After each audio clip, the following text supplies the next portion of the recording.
Salut à tous! Je sais pas si vous vous intéressez un peu au cinéma chinois, mais si c'est le cas, ça tombe bien parce que j'ai une surprise pour vous. Aujourd'hui, je vous amène visiter l'ancienne ville de Donghua. Quel rapport avec le cinéma? Eh bien, vous allez voir.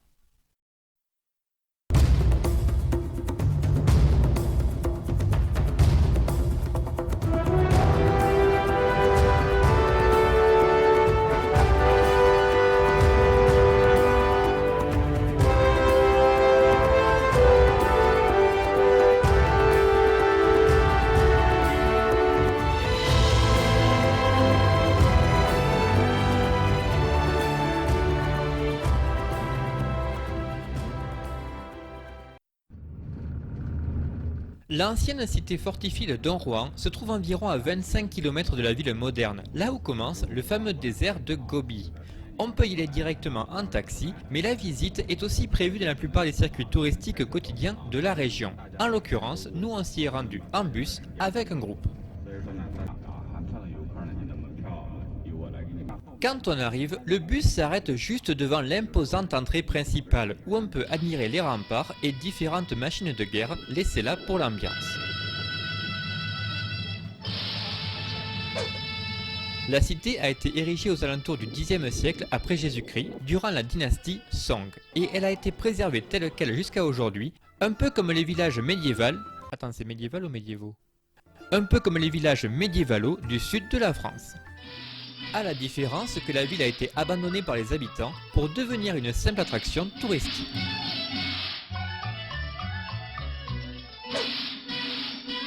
Il y a 5 rues principales qui se croisent à plusieurs reprises, le long desquelles on peut faire le tour des temples et des échoppes d'autrefois.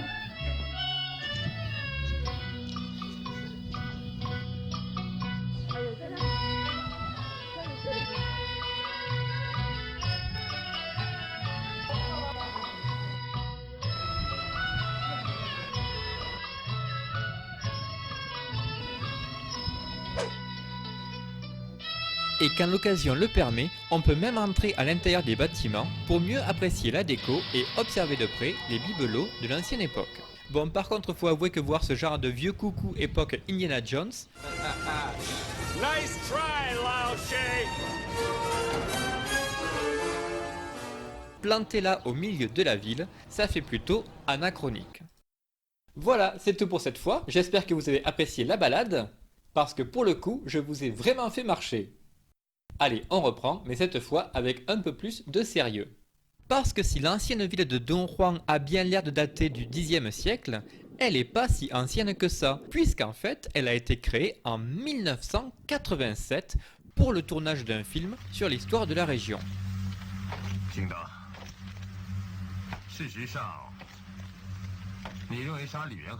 Et comme vous pouvez voir, c'était pas un petit budget.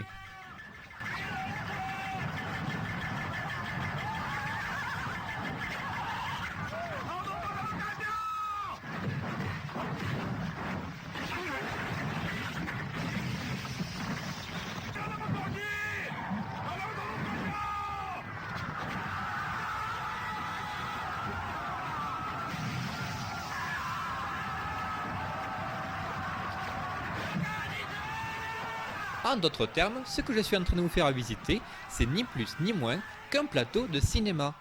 Et ça devient encore plus évident une fois qu'on passe de l'autre côté de la scène.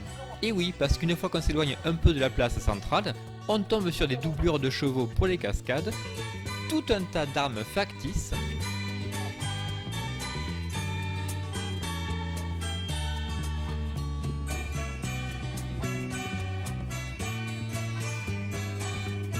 et même les affiches sur les murs sont clairement plus contemporaines. On trouve notamment Vampirella qui vend des cigarettes françaises dans le désert de Gobi. Camoulox. Ouh, bravo Jean-François, vous êtes notre finaliste. Depuis sa création en 87, la ville a été utilisée pour mettre en scène une vingtaine de films et de séries télé chinois. Mais pour être honnête, me retrouver dans cette ville en carton-pâte paumé au milieu du désert, ça m'a surtout donné l'impression d'être dans un certain film de Mel Brooks. It's a fake! We've been suckered in!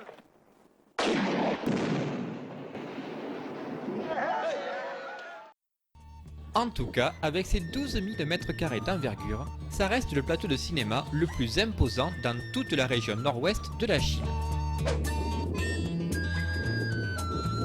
Personnellement, j'aurais bien aimé rester plus longtemps, mais il a fallu reprendre la route pour aller visiter d'autres grottes bouddhistes dans le style de Mogao, mais celle-là, franchement, moins intéressante.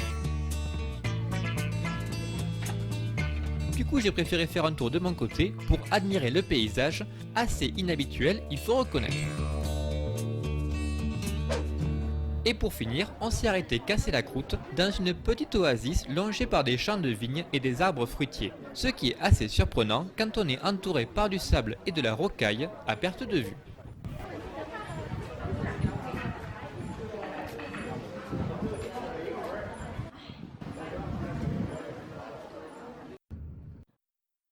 Ça y est, cette fois la vidéo est vraiment terminée. Mais notre circuit touristique de la journée vient juste de commencer. Alors ratez pas le prochain épisode. Ciao!